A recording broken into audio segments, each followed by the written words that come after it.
ചൂരൽമല പുനരധിവാസത്തിനായി വീടുകൾ വാഗ്ദാനം ചെയ്തവരുടെ യോഗങ്ങൾ വിളിച്ച മുഖ്യമന്ത്രി. യോഗം വിളിച്ചിരിക്കുന്നത് ഈ മാസം 30-നും അടുത്ത മാസം 1-നുമായി. പുനരധിവാസ പ്രവർത്തനങ്ങൾ ഇഴഞ്ഞു നീങ്ങുന്നുവെന്ന പരാതികൾ വ്യാപകമാകുന്നതിനിടയിലാണ് യോഗം വിളിച്ചിരിക്കുന്നത്.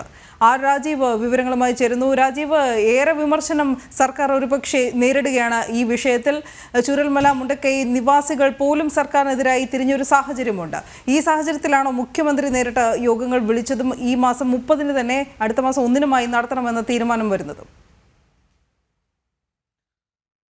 തീർച്ചയായും രാജ്യത്തെ നടുക്കിയ ഈ വയനാട് ദുരന്തം നടന്നിട്ട് മാസങ്ങൾ കഴിയുന്നു. പക്ഷേ ഇപ്പോഴും പുനരധിവാസ പ്രവർത്തനങ്ങൾ ഇഴഞ്ഞു നീങ്ങുകയാണ്. കൃത്യമായി പുനരധിവാസ പ്രവർത്തനങ്ങൾ ഏകോപിപ്പിക്കാനോ ഈ ദുരന്തത്തിൽ എല്ലാം നഷ്ടപ്പെട്ടവർക്ക് സഹായങ്ങൾ എത്തിക്കുവാനോ സംസ്ഥാന സർക്കാരിന് കഴിയുന്നില്ല എന്ന വിമർശനങ്ങൾ വളരെ ശക്തമായി ഉയരുന്നുണ്ട്. മുണ്ടക്കൈ ചൂരൽമല നിവാസികൾ തന്നെ ഈ പ്രതിഷേധം അറിയിക്കുകയും ചെയ്തിരുന്നു. മാത്രമല്ല, ഈ ഒരു ഘട്ടത്തിലാണ് ഇത് ഹൈക്കോടതിയിലേക്ക് ഈ വിഷയങ്ങൾ എത്തിയത്. ഹൈക്കോടതി സംസ്ഥാന സർക്കാരിനെ രൂക്ഷമായി വിമർശിക്കുന്ന സാഹചര്യമുണ്ടായി. പുനരധിവാസ പ്രവർത്തനങ്ങൾ ഇഴഞ്ഞു നീങ്ങുന്നതിന് കേന്ദ്ര സർക്കാരിനെ പഴിചാരിക്കൊണ്ട് മുന്നോട്ട് പോകാനുള്ള ശ്രമമായിരുന്നു സംസ്ഥാന സർക്കാർ നടത്തിയത്. ഹൈക്കോടതിയിലും ഇതേ നിലപാട് തന്നെ സംസ്ഥാന സർക്കാർ സ്വീകരിച്ചിരുന്നു. കേന്ദ്ര സർക്കാർ കൃത്യമായി ഫണ്ട് നൽകുന്നില്ല എന്നായിരുന്നു പ്രധാനമായും സംസ്ഥാന സർക്കാർ ചൂണ്ടിക്കാണിച്ചിരുന്നത്. എന്നാൽ ഇത് ശരിയല്ല എന്ന് തെളിയിക്കുന്ന രേഖകൾ ഉൾപ്പെടെ പുറത്തുവരുന്ന സാഹചര്യമുണ്ടായി. ഈ രേഖകൾ ഹൈക്കോടതി പോലും അംഗീകരിക്കുകയും ചെയ്തു. സംസ്ഥാന സർക്കാരിൻ്റെ കൈവശം തന്നെ യഥേഷ്ടം പണമുണ്ട്. ഈ പണം എന്തുകൊണ്ട് ഉപയോഗിക്കുന്നില്ല എന്ന ചോദ്യമായിരുന്നു കേന്ദ്ര സർക്കാരും അതുപോലെ തന്നെ ഹൈക്കോടതിയും ചോദിച്ചത്. ദുരന്തമുണ്ടായതിൻ്റെ തൊട്ടടുത്ത ദിവസം തന്നെ 145 കോടി രൂപയാണ്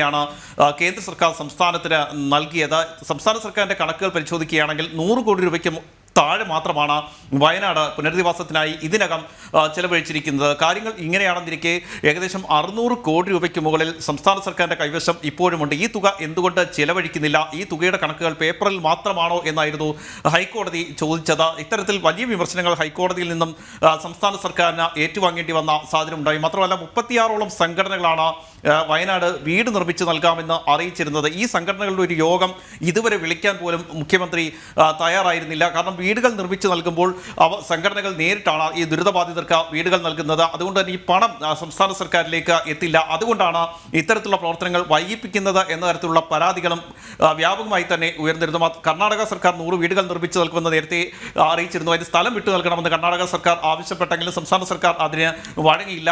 സംസ്ഥാന സർക്കാർ അതിന് അനുമതി നൽകിയില്ല എന്ന വിമർശനം കർണാടക സർക്കാരും മുന്നോട്ട് വെച്ചിരുന്നു. ഏതായാലും 38ഓളം സംഘടനകളാണ് നിലവിൽ വയനാട് വീട് നിർമ്മിച്ച് നൽകാൻ തയ്യാറാണ് എന്ന് അറിയിച്ചിരിക്കുന്നത്. ഇതിനുശേഷം ഏതായാലും ഹൈക്കോടതി ഈ വിഷയത്തിൽ ഇടപെടുകയും വിമർശനങ്ങൾ ശക്തമാക്കുകയും ചെയ്തൊരു സാഹചര്യത്തിലാണ് മുഖ്യമന്ത്രി നേരത്തെ ഈ വകുപ്പ് സെക്രട്ടറിമാരുടെ ഉൾപ്പെടെ യോഗം വിളിച്ചു ചേർക്കുകയും പുനരധിവാസ പ്രവർത്തനങ്ങൾ ഊർജിതമാക്കാനുള്ള ഒരു നിർദ്ദേശം നൽകുകയും ചെയ്തത്. ആ യോഗത്തിലാണ് ഈ വീട് നിർമ്മിച്ച് നൽകാം എന്ന് വാഗ്ദാനം ചെയ്തവരുടെ യോഗം വിളിക്കാനുള്ള തീരുമാനത്തിലേക്ക് എത്തിയിരുന്നത്. ആ യോഗത്തിൻ്റെ തീയതിയാണ് ഇപ്പോൾ തീരുമാനമായിരിക്കുന്നത്. അതിൽ പ്രകാരം ഈ മാസം 30-ന് ആദ്യ യോഗം ചേരും. 2 ഘട്ടമായിട്ടാണ് യോഗം ചേരുന്നത്. അതിൽ ഈ മാസം 30-നാണ് ആദ്യ യോഗം ചേരുക. അതിനുശേഷം അടുത്ത മാസം 1-ന് അടുത്ത യോഗം ചേരാനുള്ള തീരുമാനത്തിലേക്ക് എത്തിയിരിക്കുന്നു. ഹൈക്കോടതി ഈ വിഷയത്തിൽ കൂടുതൽ നിലപാട് ഘടിപ്പിക്കാനുള്ള സാധ്യത നിലനിൽക്കുന്നുണ്ട്. കൃത്യമായി കണക്കുകൾ നൽകണമെന്ന് ഹൈക്കോടതിയും ആവശ്യപ്പെട്ടിരുന്നു. ഈ ഒരു പശ്ചാത്തലത്തിൽ കൂടിയാണ് ഈ 38 സംഘടനകളുടെ യോഗം വിളിച്ചു ചേർത്തുകൊണ്ട് ഈ പുനരധിവാസ പ്രവർത്തനങ്ങളുമായി മുന്നോട്ട് പോകാനുള്ള തീരുമാനത്തിലേക്ക് സംസ്ഥാന സർക്കാർ എത്തിയിരിക്കുന്നത്. ഇതിൻ്റെ ഭാഗമായാണ് ആദ്യ യോഗം ഈ മാസം 30-നും തൊട്ടടുത്ത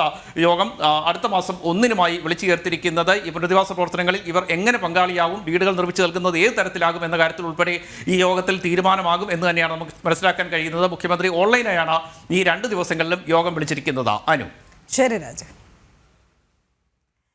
CPM വയനാട് ജില്ലാ സെക്രട്ടറി സ്ഥാനത്തേക്ക് മത്സരം. ജില്ലാ സെക്രട്ടറി ഗഗാറിനെ മാറ്റി കെ റഫീഖാകും പുതിയ ജില്ലാ സെക്രട്ടറി. 27-അംഗ കമ്മിറ്റിയിൽ 16 പേരാണ് റഫീഖിനെ പിന്തുണച്ചത്. അർജുൻ PS വിവരങ്ങളുമായി ചേരുന്നു. അർജുൻ, ഈ മത്സരം നടന്നതുപോലും ഏത് സാഹചര്യത്തിൽ? തീർച്ചയായും ഈ മത്സരം നടക്കുമ്പോൾ തന്നെ വലിയ രീതിയിലുള്ള ഒരു പ്രതിഷേധം അല്ലെങ്കിൽ അത്തരത്തിലുള്ള അസ്വാരസ്യം 2 കൂട്ടർക്കിടയിലും ഉണ്ടായിരുന്നു. അതായത് ഇത്തരത്തിൽ ഒരു ചെറുപ്പക്കാരനാണ് റഫീഖ് എന്ന് പറയുന്നത്. അതിൽ മുതിർന്ന നേതാക്കൾ ഇപ്പോഴും CPM-ലുണ്ട്, വയനാട്ടിലുണ്ട്. അവരെയൊക്കെ മറികടന്നാണ് ഇപ്പൊ റഫീഖിനെ ഇത്തരത്തിൽ ജില്ലാ സെക്രട്ടറി സ്ഥാനത്തേക്ക് ഉയർത്തിയത്. നിലവിൽ DYFIയുടെ ജില്ലാ സെക്രട്ടറിയാണ് റഫീഖ്. അപ്പൊ എങ്ങനെയാണ് ഇനി CPM-ലേക്ക് പെട്ടെന്ന് തന്നെ ഇദ്ദേഹത്തെ തെരഞ്ഞെടുത്തത് എന്നുള്ള ഒരു ചോദ്യമാണ് വരും ദിവസങ്ങളിൽ ഉണ്ടാവുക. ഗഗാറിൻ നമുക്കറിയാം സീനിയർ ആയിട്ടുള്ള നേതാവാണ്, വയനാട്ടിലെ തന്നെ സീനിയർ മോസ്റ്റുള്ള നേതാവാണ്. അതുപോലെ ഗഗാറിൻ, അതുപോലെ തന്നെ ശശിയേട്ടൻ, ഇങ്ങനെയുള്ള പിശിച്ച് തുടങ്ങിയുള്ള ആളുകൾ അടക്കമുള്ളിടത്താണ് ഇത്തരത്തിൽ ഇദ്ദേഹത്തെ ഈ ഒരു റഫീഖിനെ ഇത്തരത്തിൽ ഈ ഒരു ജില്ലാ സെക്രട്ടറി സ്ഥാനത്തേക്ക് നിയമിച്ചിട്ടുള്ളത് എന്ന് വേണം നമുക്ക് മനസ്സിലാക്കുവാൻ. അതിൽ തന്നെ 27 പേരുള്ള അംഗത്തിൽ 16 പേരും ഈ റഫീഖിനാണ് പിന്തുണ നൽകിയത്. അങ്ങനെയെങ്കിൽ അത് വലിയ രീതിയിലുള്ള അമർഷത്തിന് വരും ദിവസങ്ങളിൽ കാരണമാകുമെന്ന് വേണം നമുക്ക് മനസ്സിലാക്കാൻ. മാത്രമല്ല ഇപ്പോൾ തന്നെ വലിയ രീതിയിലുള്ള ഒരു വിഭാഗീയത CPM-ൽ ഉണ്ടായിട്ടുണ്ട് എന്നുള്ളത് വേണം നമുക്ക് മനസ്സിലാക്കാൻ. പലരും വലിയ രീതിയിലുള്ള പ്രതിഷേധം പരസ്യമായും രഹസ്യമായും തന്നെ ഇപ്പോൾ ആ പ്രതിഷേധം അറിയിക്കുന്ന ഒരു കാഴ്ചയാണ് നമുക്ക് കാണുവാൻ സാധിക്കുന്നത്. പ്രതിനിധി സമ്മേളനങ്ങളടക്കം ഇപ്പോൾ കഴിഞ്ഞിരുന്നു. അതിനു മുമ്പ് തന്നെ വലിയ വിമർശനങ്ങൾ ഏറ്റുവാങ്ങേണ്ടി വന്ന സമ്മേളനങ്ങളായിരുന്നു ഇപ്പോൾ കഴിഞ്ഞിരുന്നത്. അതായത് വിജയരാഘവൻ അടക്കമുള്ളവർ ഒരു വിവാദ പ്രസംഗത്തിലൂടെ വലിയ രീതിയിൽ ഒരു ശ്രദ്ധ ഈ CPM-ന്റെ ഈ വയനാട് ജില്ലാ സമ്മേളനം മാറുന്ന ഒരു ജില്ലാ സമ്മേളനം മാറുന്ന ഒരു സാഹചര്യം ഉണ്ടായിരുന്നു. തുടർന്നാണ് അവസാനം ഇത്തരത്തിൽ ഈ ഗഗാറിനെ അടക്കം മാറ്റിക്കൊണ്ട് ഇത്തരത്തിൽ പുതിയൊരാളെ ഇവിടേക്ക് കൊണ്ടുവരികയും അതുപോലെ തന്നെ CPM-ന്റെ ജില്ലാ സെക്രട്ടറി സ്ഥാനത്തേക്ക് ഇത്തരത്തിലുള്ള റഫീഖിനെ കൊണ്ടുവരുന്ന ഒരു സാഹചര്യം ഉണ്ടായത്. എന്തിനാൽ തന്നെയും സീനിയർ ആയിട്ടുള്ള ആളുകൾ ഒക്കെ നിൽക്കുമ്പോഴാണ് ഇത്തരത്തിൽ DYFIയുടെ ചുമതലയുള്ള ഒരു വ്യക്തിയെ ഇത്തരത്തിൽ CPM-ലേക്ക് സെക്രട്ടറി ആയിട്ട് കൊണ്ടുവരുന്നത്. അനു, ശരി അർജുൻ. അർജുൻ, അതോടൊപ്പം തന്നെ ഈ മത്സരം എന്ന വാർത്ത മാധ്യമങ്ങൾ നൽകുമ്പോഴും ഇത് നിരസിച്ചുകൊണ്ട് ജില്ലാ നേതൃത്വം രംഗത്തെത്തുന്ന ഒരു കാഴ്ചയുണ്ടായിരുന്നു. ആ സാഹചര്യം കൂടി വ്യക്തമാക്കാമോ? ഈ മത്സരം കടുക്കുന്നതിൽ അതൃപ്തി നേതാക്കൾക്കുണ്ട് എന്ന് വ്യക്തമാണോ?